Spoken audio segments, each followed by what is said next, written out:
how technology can be magical and magic can be can be kind of spoken about in a technological language.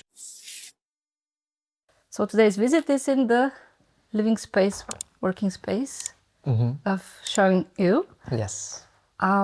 You come from Hong Kong originally, but you've been here for a while.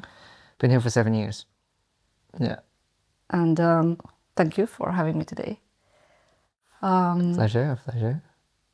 What do you do as an artist? So I always say I'm an image-based artist. I started as a photographer, but my interest grows out to all different kind of image making.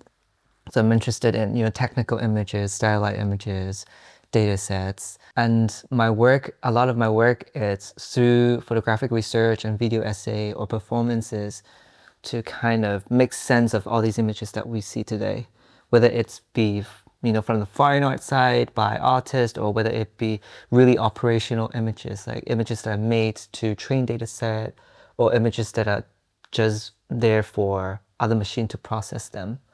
So my work, it's kind of surround this universe of images that we engaged in. And it takes different forms. So it could be a video, my work could be, right now I'm working on like performative desktop lecture where I basically become a video jockey. I'm like showing my screen. Sometimes I like designed presentation software, and then I'm presenting these images in, I think, a more interesting way, and do a show and tell. And you have a very research-based approach to how you construct your projects. Yeah.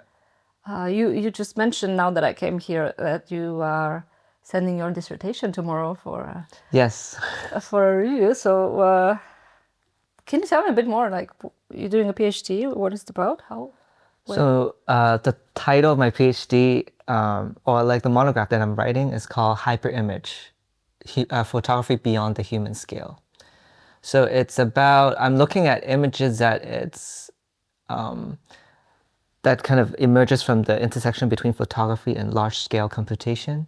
So I'm looking at discipline like remote sensing, computer vision, and then understand how they kind of relates to photography and how like photography theory can help us understand what they're doing. And I would say I am a photographic researcher, just in the sense of I'm not a photographer that goes out every day to shoot. I think right now I probably shoot around like 50 images a year. Like every images that comes out from like 50 images as in like the final images that I made, or like I chose as like 50 images, because they all comes out from like certain kind of reading or like books that I've read. So it's very intentional. It's very intentional. So it's not a snapshot, or it's not very few images I took is like going out and see what happens. I'm kind of the other type of photographer. What even brought you here to Finland in the first place? Like, yeah, that decision was not that intentional. I remember I was working for a news company, so I was trained as a journalist in Hong Kong. So I graduated from Chinese University of Hong Kong, the journalism and communication program. And then for a few years, I worked in news companies or design institute. I know that I liked photography, but I've always worked on projects that are adjacent, or like photography adjacent, but not as a photographer. And at some point I decided I want to get a fine art degree, or want to actually pursue, like just do art for a while, just give myself like 2-3 years just to focus on maybe just doing it and not pretending I'm near it. So I was asking around, and my friend was at that time, like Vanessa, was studying in Aalto in architecture. And she was like, hey, there's this program, master's program called VICA, like Visual Culture Curating and Contemporary Art. And they don't need any like prior education, because a lot of MFA programs or MA programs needs that you are from, you have a BA is like a Bachelor of Art. And they don't need that. They are very open to different discipline. So I just came. So I just applied and I got in, and like 7 years later, I'm here. This is very similar to how I came to Finland, to be honest. I had Yeah. a friend who was studying it wasn't Vika back then, but it was the fine arts Yeah. before they closed that as a title. But she was also recommending to me, like, hey, you know, this is a good place. Why don't you come here? Yeah. And then you're like, why not?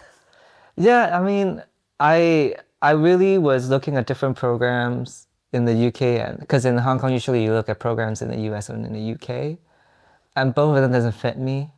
Like US programs are just way too expensive. UK program really, the master program is like usually 1 year, which gives me a feeling of like we take you in and then we throw you out. 1 year is so little time. And especially at that point, I was like, I've never had like, for me, an official art education. So I wanted more time to just like be submerged in whatever, like research or lecture or like talking to other people that are interested in art. I do sometimes talk with people who were not educated in art to begin with, but turned to art later. Yeah. I'm not sure if you're the first journalist who I've met who's done that, but it's always interesting what makes a person in another field go towards the arts. Yeah. Somehow. Like, do you have some other connection to the arts prior to that? I don't. Besides just like, I've on the side when I was, I mean, working as a copywriter or as a photo editor for news companies, I was doing my own project. But besides that, I wouldn't say I am very closely like engaged in the art world before I moved here. I think like my social circle was not like artists, or my parents also were like working class, not artistically involved in any way. So I'm just like, I want to do that, and I just did it. Congratulations of that, maybe. Yeah. But how did your parents react when you told them you want to be an artist? They kind of just, well, because I was usually very kind of independent in my decision making, and I think they were used to it because they know that I'm the type that at least I know where if I don't know everything that was going to happen, at least I know where I want to head to. So they kind of just like, oh, if you want to do it, you just do it. They really seldom kind of intervened in my decision making. That's what good parents would do, of course. But still, for now, I think they're still very confused as to what I am doing. Like I had an exhibition in Hong Kong in a space called WMA space. And in the solo exhibition, I showed my grandma, I brought like, my family in, and they were like, oh, this is what you said you were doing. But I think the general attitude is like they kind of appreciate we're kind of like, oh, this is an interesting thing, but they really still don't feel like, I don't feel that they still understand what I'm doing. Oh yeah, I think that's pretty. I mean, I don't know if it's common, but at least in my life it has been very common. So I'm just so used to it, and of course they don't. Yeah. Maybe it's not, of course, though. I don't know. But it's so sweet even when they might not like 100% understand what I'm doing, they're still very kind of like supportive. We'll get back to your like life work path, but maybe before that, let's talk about the space we're in. Yeah. You said you work here mostly nowadays. Yeah, my time is split between here and Aalto, where I'm a doctoral researcher. So my office is in Aalto. I have a studio in Valila and then here. But mostly right now I'm working here in Aalto. Yeah. So this place, I was told when I moved in here that it was built in 1904. So it's a really old building. I don't know if I get the fact check me on that. But I did just went to like Finna, like the museum archive, and saw like the photo of this exact building in 1907, I think. So at least then it was existing. At least then it was existing, and apparently it was like if if you go out, you'll see a plaque, and the plaque says that like there's a famous like Finnish what do you call it, like melodrama actor, like his character lived here.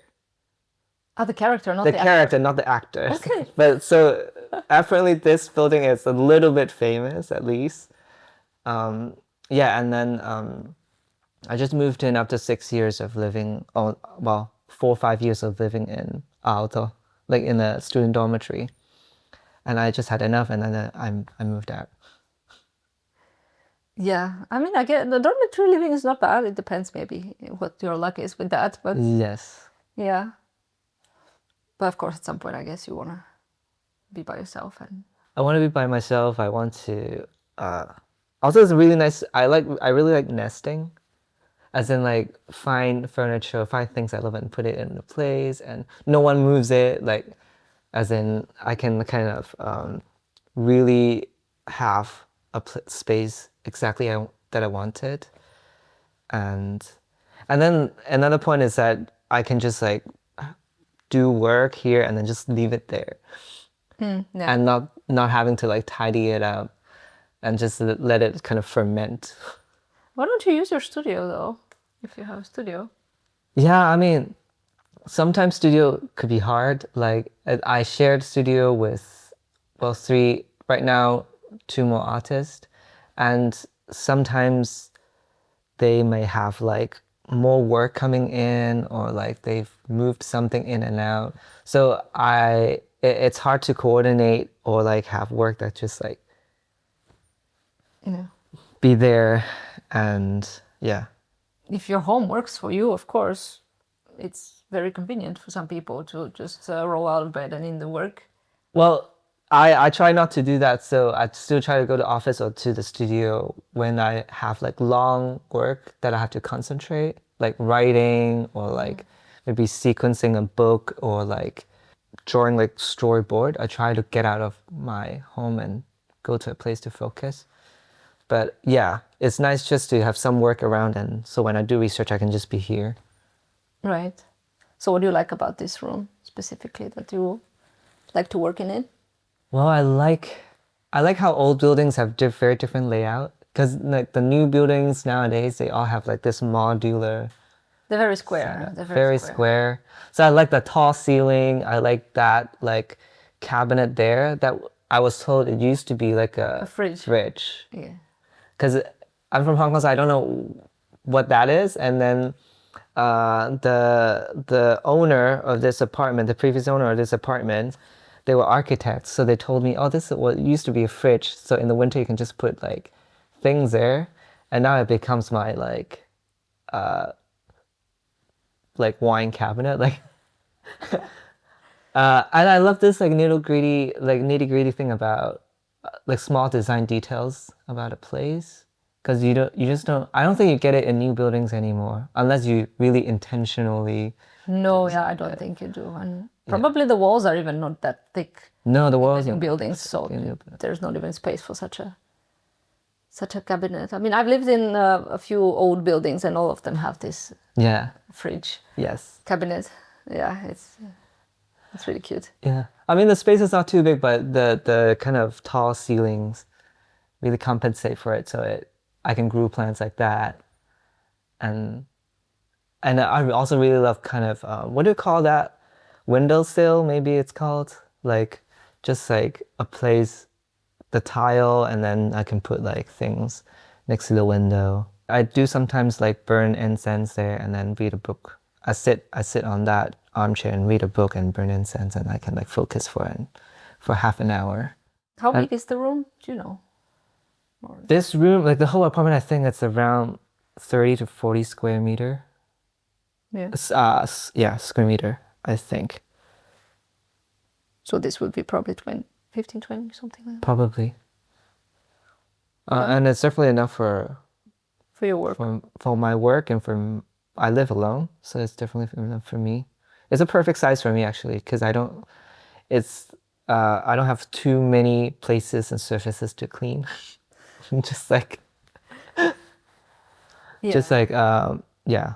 And you have the separation of this room, which is kind of like a living room, work room. and then other the bedroom, bedroom, the kitchen, So, what more does a person need, really? Yeah.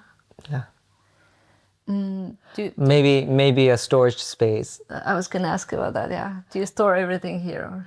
Or? Like there's downstairs is a tiny storage space, but I think you might have the same problem with like sometimes when you have exhibition and the work came back in crates, you're like, oh, like, great, now for that, I don't know, next 2 years or next. Oh, great! Yeah, oh great, the crate's back, you know? Yeah, so it's really an old crate problem, which I mean, some of them I put in the studio, but at some point I need to figure that out. Yeah, I've been trying to make flat work lately, so it doesn't take that much space. Yeah. But somehow it still is problematic. Yeah. Or like I now got, not envy, but I'm like, oh, this, sometimes I go to exhibition and it's like, oh, this is a fabric work, that's nice because you can like fold it. Like, or like, because there's now different photographic work that, of course, like constantly kind of experimenting or like challenging the medium and materiality.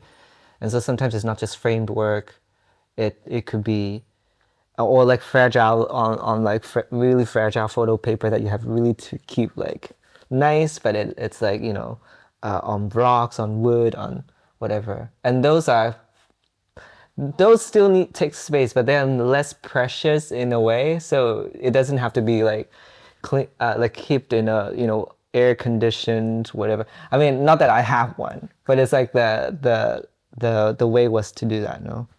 Yeah, ideally, you know, in ideal situations, you would have more specific, you know, humidity and temperature and all that. Yeah. I guess. But yeah, I mean, you're not a museum, so it's okay. Mm-hmm. We don't have the luxury of like having large storage space and like archiving your work like that. No, I think that's a job of people after you. Like, if there is people, that's very nice of you to say. Oh wait, that's a great ambition actually. I want to become an artist where like someone else would pick up the mess that me. Sorry. Okay, what do you do now, apart from your dissertation? Right now I'm working on a project on facial recognition and face reading. So everyone kind of nowadays know about facial recognition unless you're living underneath a rock. But face reading, you might not know. Do you know? Actually, if you said you were going to Hong Kong, so you probably will get a chance. So face reading is mostly popular in East Asia. It's an esoteric practice of reading someone's faces and telling their future. So I've seen, I mean, I didn't know it was a big thing in Asia. I know that in Europe back in the days, like a century ago, it was very popular. Yes. But it's a pseudoscience and... It's a pseudoscience, or some said it's like a folk statistics. But basically it's like palm reading for faces. Yeah.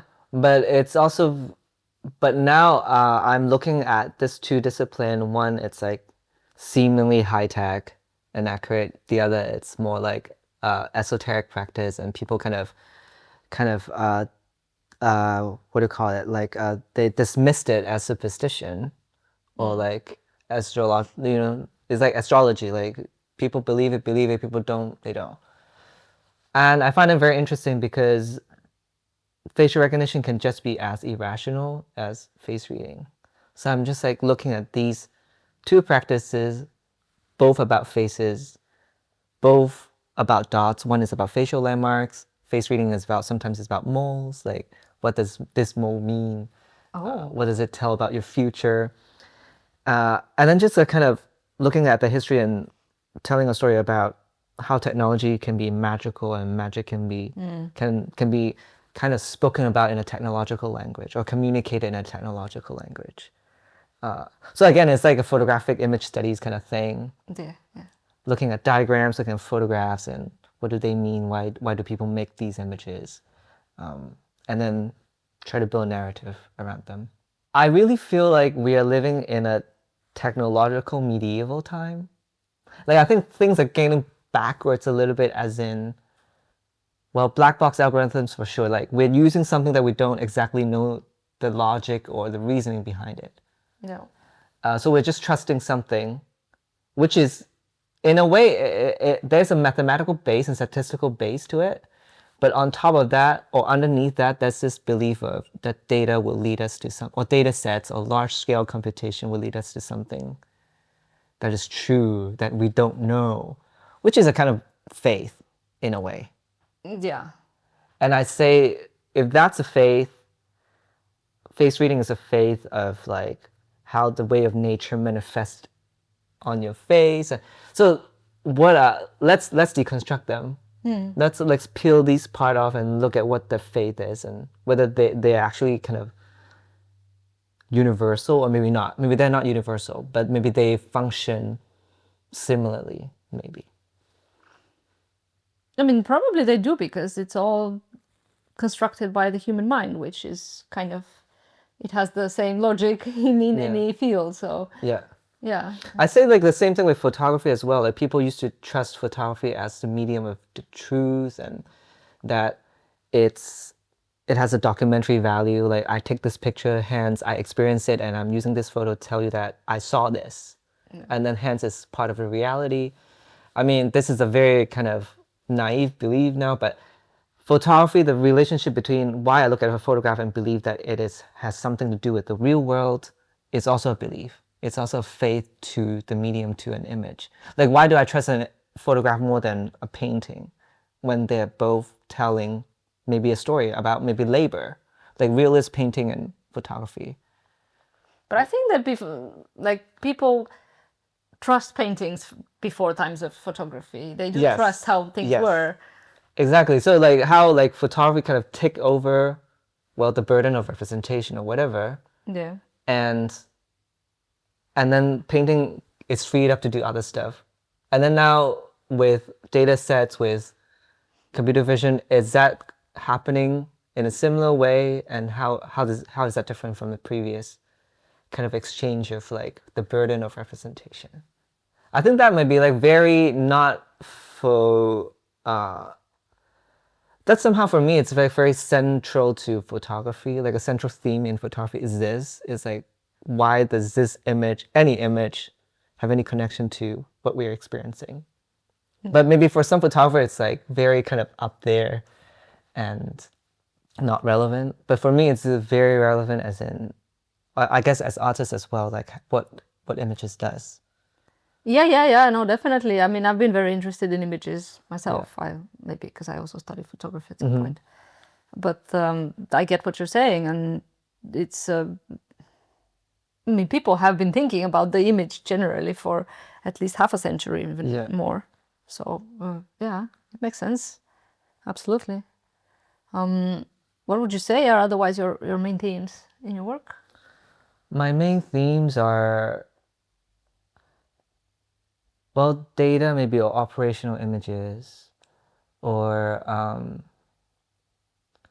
like what are the other images that other people are making besides photographer? Like some people look at amateur photography. I looked at, for example, what are scientists making? Like what kind of images are they making? Why do they make those? How do they use that? Like I'm fascinated by, for example, the black hole M87 image. Do you know about that image?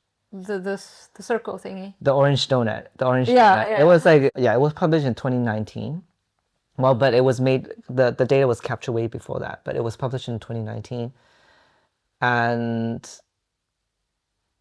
that image was like a massive kind of endeavor of like just humanity as a group trying to picture something that is like 55 million light years away. And I find that process very interesting because it's not, the final image is not a snapshot from a telescope. No, it's more like a collage. It's more like a collage, and then it's a combination of like, like computer vision data sets and then actual like information, like what do you call it? Like infrared, like VLBI data. VLBI is, I forgot, is an abbreviation of a technique, but basically it's like a mix of data and computer vision that created that image. And it's not like a photograph anymore Yeah. in that sense. So those kind of thing, those kind of images that it's like, is it a photograph? Is it not? Or like, but our kind of understanding of reality is based on these images, which I find very interesting. Yeah, and who knows, in like a few decades it might twist and change completely because somebody's gonna discover that, oh, this was wrong there in the process of making that image. Yeah, and then we'll be thinking of the black hole for. But I mean, they do have a very kind of scientifically, even like the process of making that images is very rigorous, as in they separate scientists into different groups independently, and then they have to figure out how to process the data. And then at the end, they compare their results, and then they decided, oh, this is the best algorithms, and they have a consensus of, oh, this is about what it should look like. Yeah. So there's that, but also there could be something that's wrong, or the mistakes could be made in the process, and then we'll be looking at a wrong image before the next revolution in imaging technology comes. Yeah. How do you come to the topics in your projects? Like, for example, like, do you just come across an interesting image and like, oh, what is this? Like, how is this relevant? Yeah. Or Yeah, it's really like that. Online or offline. Like the FACE project started with a book that I found in my grandma's home. I said I found, but basically every year there's this book called the Chinese Almanac. I actually have it there. It's like a long red book, and inside it's like calendar. It's almost like astrological calendar, but it's like calendar, predictive diagrams, knowledges, and it also have a section that teach you English too, but in Cantonese. So it's like they translate the sound of an English word to Cantonese. Anyway, it's almost like an encyclopedia for the common people. And I found an images of a mole diagram, which is like a diagram that tells you what's the meaning of basically the moles on your face. So that project started with that image. And then other times it's really, reading books, objectivities. I read about books about objectivity, books about science, books about, right there's Drone Vision Warfare, the book published by House of Black Foundation. With I think Louise Wolters was one of the author or editor of the book. And just like these kind of reading and then encountering interesting images. a lot of your process goes through books then. Yeah, I'm a curiosity-led photographer. So I'm not a personal photographer. Like I have very few projects that it's about my personal life or like my family history, but so photography, it's not for me expressive medium, but like a curiosity medium. Like it's through that I open my kind of sensitivity to other images. Basically explaining the world to yourself through that. Yeah, I think so. Do you have some specific way of how your process goes? Or like some patterns of how you work? So, well, it starts with a book and then it's collecting images. So for every project, I usually have a book of just like, I do simple cutout. So I scan something, I photocopy something, photograph something, cut them out, put them in a book. And then I'll start with that. And then after a while of collecting, I'll have another notebook that it's ideas, both either visual ideas or like exhibition ideas. Put them down. And then I'll probably leave it for a while and then come back to it. When I'm ready, then I start making images, or I start then interviewing other people. So sometimes I reach out to experts, to scholars. That's probably that's also probably because of my training in journalism. So I'm just like, I will read research paper, but sometimes I just reach out to people and be like, so what's interesting about what you're doing? Like one of my first project called Ground Truth, it's about remote sensing. And it's really a chance encounter of like when I was going to a lecture in Aalto when I was a Vika student.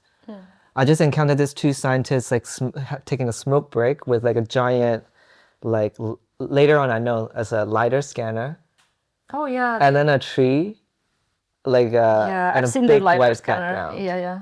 So I was like, what are you doing? And then it kind of started from there, and then I was like, can I just go to a field trip with you to a forest? Because they were doing like a research field trip in the middle of the forest in a field station in Hutiala, like in the middle of Finland. And so I did. I just followed them. And then I keep asking, of course, I asked them, do you have any research paper or like any like key literature or like manual in your field that I can read? And then they very generously like showed it to me. And then I read and I have some questions. So I just interview in a way, a little bit like interview them or having a conversation with them about, do you think that's like why is what you're doing important, or like how does that make sense to you? Because sometimes their way of understanding images doesn't immediately make sense to me, because it's very different ways of image making or like interpreting an image. So through that I then developed a point of view that I re-entered the project with, and then I start again making work, video essay, and keep developing it with a view, with at least a standpoint of where I'm standing with this technology or like with this image. Yeah, I totally can see the connection of you coming from journalism and Yeah. talking with these experts in this way. Yeah. Have you used that LiDAR scanner? Yeah. I've both used the data that the scientists took from the field station, which is a point cloud of a 50 square meter forest, a plot. And then I both used it to scan tree barks, which is which is from another work called Between Two Trees There Are Many Worlds, probably the one that you saw on MCult about bark beetles. And there was a year ago there was a bark beetle infestation. Well, actually, it's still happening periodically from time to time.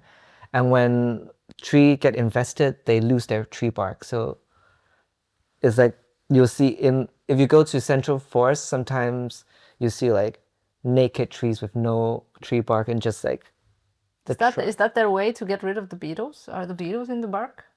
no, the beetles burrow themselves into the bark, and then they cut off the vascular tissues, so the tree dies, and then so it dried up, and the bark kind of just comes down. So the bark comes afterwards when the tree's already dead. Yes. Okay. And so I took those tree bark and I scanned them. And then I use that as a material in an exhibition, but also in a video essay. Yeah. So you do also photo books. Yeah, I do photo books as well. I mean, it's a very direct connection between a photograph and photo book. Yeah, I mean now Helsinki has a big photo book. Or like independent publishing scene. Is it big? I don't know, but it's at least there's, for a city of the size of Helsinki, there's a lot of people doing independent publishing. Yeah, which yeah. is very, yes, that's what I meant. Yeah. Yeah, which is nice and very encouraging. How do you manage to sustain your practice? As in like Financially? Well, funding comes from, I mean, in Finland we are, well, as you know, we are privileged in the sense of we can apply for funding. So some of this project, well, I got funding from like Finnish Cultural Foundation or Kone or Taike to sustain this. The book, I'm very fortunate in a sense that the book funded by Taike. I think both of the book is funded by Taike. So that's how I get to publish them with like the Dutch publisher RSK Connection. I mean, as you know, photo book publishing is really, or book publishing in general, is really not making any money. It's really burning through bank account kind of. Yeah. Self, not yeah. It's like, I wouldn't say it's a self torture, but it's like it's people who make books really want to make that book. I'd say that, like, because it's not about making money, or they don't think about money from.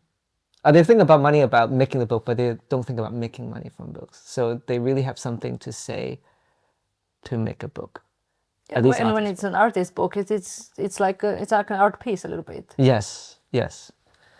As you know, so yeah, so that's why I found like the publishing scene in Helsinki very encouraging in the sense of there are a lot of people that want to have something to say enough that they want to make a book. They want to design and make a book, write a book, and show it to people, which is a I think sometimes it's a much longer process than maybe making an artwork, to put in an exhibition. Yeah, for sure. But then the book can last a bit longer. Yeah. And it can reach more people potentially because people who don't have a connection with art are more likely to check a book than an exhibition. Yeah. I would say.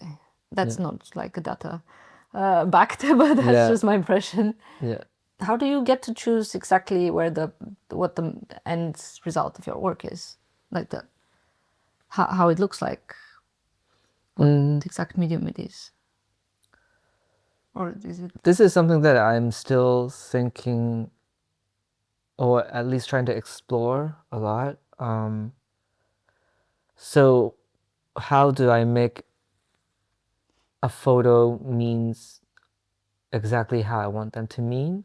Like, because I'm a strong believer of like a photo or a picture doesn't worth 1,000 words.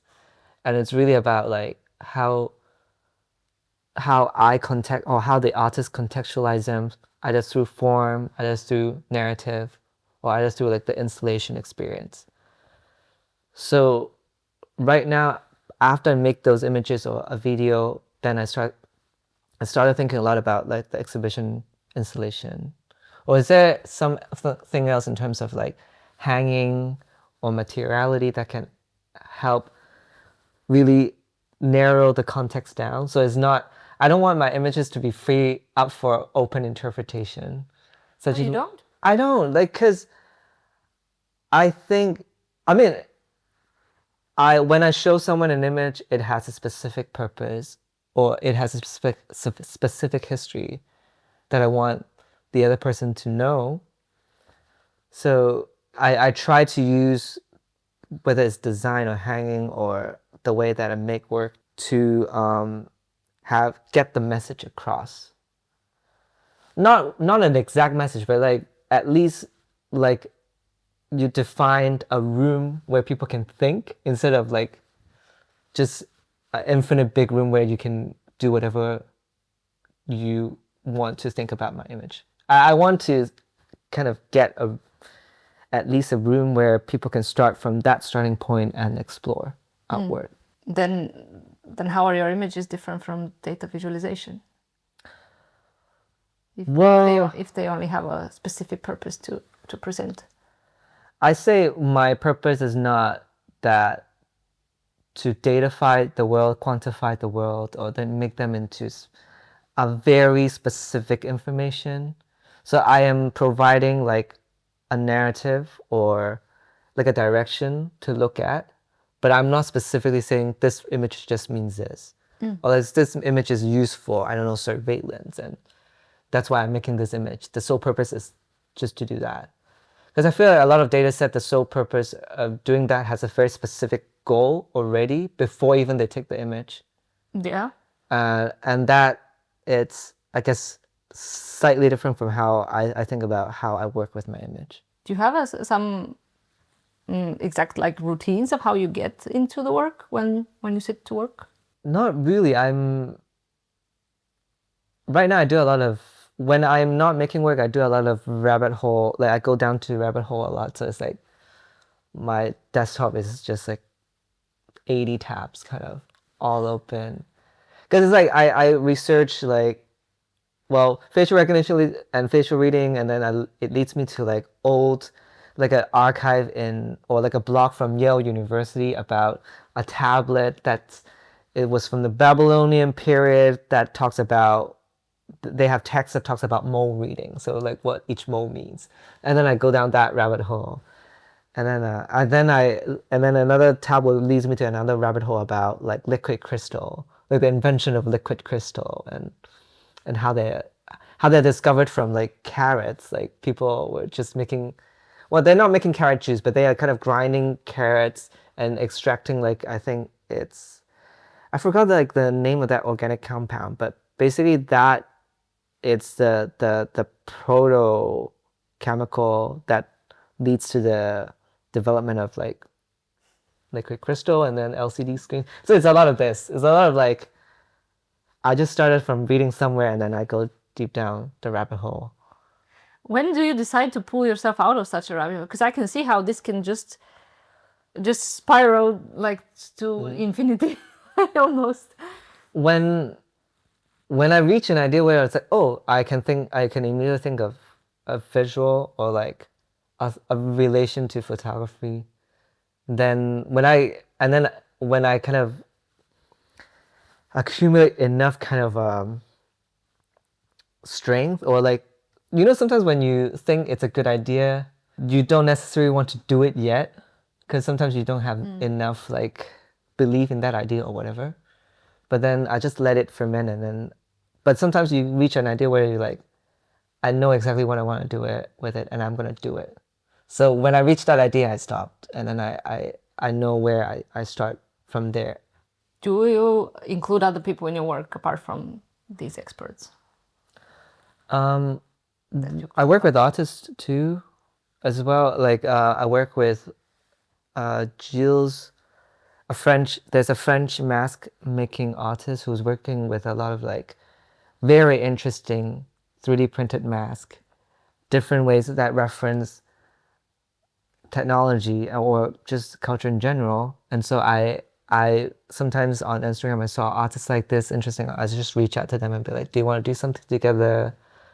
Yeah, I work with writing as well. Sometimes right now I'm doing, because of I'm making a book, I'm also I have like Megan Williams who is writing a text about my research and about the work. So I work with like writers, I work with artists that might not be photographer, but they are like other discipline that has kind of close connection to what I'm doing. Well, another artist would be like Vile Niemi, who is designing my website. Not my website, I mean, for the dissertation, I developed an online index of the theory and artifacts and artwork about the concept of hyperimage. So with coding, with programming, I also work with designers and graphic designers like Emery Norton as well for the book making. For like the two books, like Everything is a Projection and Ground Truth, it's designed. They're both designed by Emery Norton. One thing that like maybe I should have asked a bit earlier, but I thought about it a bit later, is like your work is all tied with photography. Why didn't you apply to a photography program in Aalto? Why was exactly Vika? Because I'm not sure if the photography would require you to have like a BA in photography. I don't exactly remember because my memory is getting hazy about that kind of whole adventure of like applying for masters. I think I read that they need like a BA or something. And mine is like a BSc, so a Bachelor in Social. It's like bureaucratic like reason that I didn't apply. Okay. But in a way, maybe I'm glad that I applied for Vika just because the program wasn't medium specific. So it's broader, yeah. Yeah, so everyone can do whatever they want. And that I think I survive. Because I feel like if I studied a photography program, I'll be in constant pressure of making images when what I probably need is just like read and talk to people about their perspectives on images. To what extent would you say that the online space is important for your work, or like what is the role of it? Well, a huge role. I mean, besides the usual research, desktop research, we need internet, Instagram. But I think another part that it's really big would be the open source community. Like just the creative community online they are awesome. Like whether it's be coding or like Substack of people asking questions, and or like YouTube tutorials of like teaching other people how to use Blender. Like during the pandemic, I was This is how I learned some Blender stuff also. yes, like I taught myself Blender. I taught myself like Yeah. Unreal Engine because of the online community out there, and especially open source software. Like people are smart and then but also generous enough to share their knowledge and share this kind of, instead of like privatizing and owning the software, they let other people use it, and great works comes from it. And I'm just really appreciative of just that, the nice part of online culture, which is like knowledge sharing, Yeah. which it's not to be taken for granted nowadays. Yeah, and of course you said you contact different people also online. So I guess this is Yeah. something very kind of ingrained in the way you work also. Yeah, I think also I can't do everything, and I just felt like instead of forcing myself to take 5 years to acquire, a new medium, or like understand a new medium, maybe I should just ask other people about what they think about, like how they work, and sometimes just to work together. I appreciate like knowledge sharing, and I appreciate when people with two different minds come together to think about the same thing. Because I feel like if I learn everything, then yes, the technical skills may be similar, but then I'll use that medium, that book, that knowledge from only one perspective. Yeah. And it might not be as fruitful to be like, this is what I think, this is what you think, how do we work together? Maybe some new idea comes up from that. So I like that part of just reaching out to people. So what would be some other places of inspiration for you? I mean, it's not that different from what I told you about, probably like antique bookstore. I love like really old illustration and books, especially science books. Yeah, because like scientists used to be very, scientists used to be artists. Scientists and artists basically are the same. They Yeah. usually is the same person, or like a scientist would have like artistic sensibility of like how to organize, you know, you know, atlases or anatomy or I mean, it's the anatomy. curiosity, I guess, that's the Yeah. driver in there. But then they're also doing it they're not also taking the presentation lightly. It's like the drawing has to be nice, and so it's like, I mean, that's why a lot of people just like buy old plant illustration books and then put it on the wall. But that's a testament of like how good their sensibility used to be. Well, not to, I mean, maybe I just don't look enough into like contemporary scientists and the work they do. But yeah, so antique bookstore. And then where else do I find? Yeah, mostly really through movies and books, probably. Movies? What kind of movies? Well, I said movies, but I'm actually I said movie and books, but I'm also like a lazy reader and moviegoer, in the sense of I ask people around about what's good movie to watch. So like I have friends that are cinephile, and they'll tell me, oh, you should watch this, you should watch that.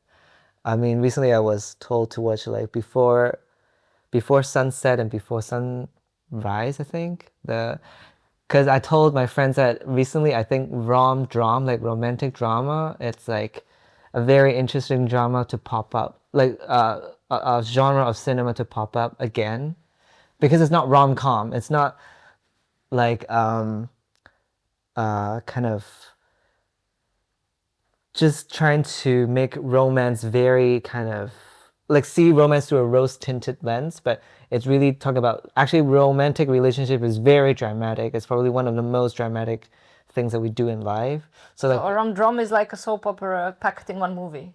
I wouldn't say it's soap opera. Like the Norwegian movie like The Worst Person in the World, or like Celine Song's like Past Life. Because I don't know if you want me to go into details about these movies, but like past life talked about this dynamic between it's as a woman with it's an immigrant woman with American husband, and then she met her childhood not a boyfriend but like a childhood sweetheart from I Korea. think somebody was talking to me about that movie. Yeah, Yeah, and yeah, it's definitely. and no one in the movie it's a villain. So like it's not that like a husband is trying to like fight off like the Korean sweetheart, or the Korean sweetheart is trying to steal her away, or like she's trying to go with the side, no one is the villains there, but it's dramatic in the sense of there's all these like unsaid emotion and unfinished romance that is there that, well, anyway, it's how it kind of it's these ideas that makes me feel like, oh, there's a new way of talking about romance. There's always a new way and more to not talk about romance or talk about any theme just as what people before you have done, or like just to put it in a formulaic script. There's something, if you are observant enough, there's always something deeper. Even romance, which is so kind of overly used in movie as a medium, you can still, if you're observant enough, you can still come up with something that it's larger than life. And it's even, I would say I'm not a rom-com guy, but I just turned a rom-dram person because of those movies. Okay, last thing. I ask everybody Yeah. for the names of some other artists that have impacted you in somehow. Yeah. And then I put that on the website of the podcast. There's a list. You can see all the names. So what would be those names for you? Terrence Simons, like I saw her work, the MoMA work with the rabbits. Terrence Simons' work, the way she presented photography, the way she presented research, the way that she just kind of, not mundane actually, just kind of seemingly simple images speak, and then it's so depth and so deep in meaning. It's very impressive. And then Trevor Paglen. I think like Luke Ching's work. Luke Ching's is a Hong Kong artist. He is an artist activist working with labor issues, and he will like actually go and get hired as like a Disneyland janitor, or like a supermarket cashier, not just to experience, but she's like identifying problems with the workplace and then advocating for change. Like I think he's the one that advocates for chairs for supermarket cashiers so they don't have to stand all the time in Hong Kong. So it's like his work is I think another side of art, which is like research, but like turn it into something that is actionable and change the people that you cared about. Change the life of the people that you cared about. So Luke Ching's work. And then I think like Joshua Cinderella, like I think he's trained in photography. I don't know if I'm right or not, but now he's researching like political radicalization online. And I admire the way that he's like doing podcasts and doing all this new media stuff, starting his own online research platform. So he is able to like jump out of the fine art circle a little bit and embrace streaming and podcasting, a new technology, a new platform to talk about important ideas and not stuck in like the white cube. Even though he's still in the white cube, he does the exhibition work in the white cube, but I do like that about his kind of repertoire, like reaching out to a larger audience. Yeah, no, I mean, obviously from what I'm doing, I think that artists can do multiple different things and not just have a tunnel vision of their own practice and that's it. Yeah. Oh, I want to name one more person. Do that. Mindy Sues. Mindy, I don't know if I pronounce her last name right, but I think she's a Singaporean-born artist and designer based in New York. She's basically the author of Cyber Feminist Index. And so the book there. And then she recently made a book called The Sexual History of the Internet. And so she like the way she present her book and research. So the last time I saw her work is with Cyber Feminist Index. She used like AR, like augmented reality with the book presentation. And this time I saw on Instagram with her new book.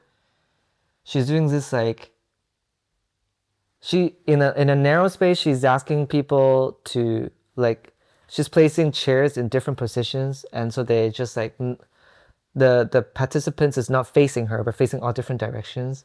They ask them to hold the phone, and then she's basically showing her research through Instagram stories. So I think that's what I get from her Instagram post. I haven't experienced it firsthand, but it's very impressive how she can turn research into a performance, or yeah, just like her design is not just in terms of book design or research, but in terms of like experience design. So that was very impressive as well. Thank you. I will definitely ask you later to have those names in writing. Yeah. But yeah, really nice. Thanks a lot for this talk, and Yeah. Thank you. Thanks for coming. good luck with the dissertation. Thank you.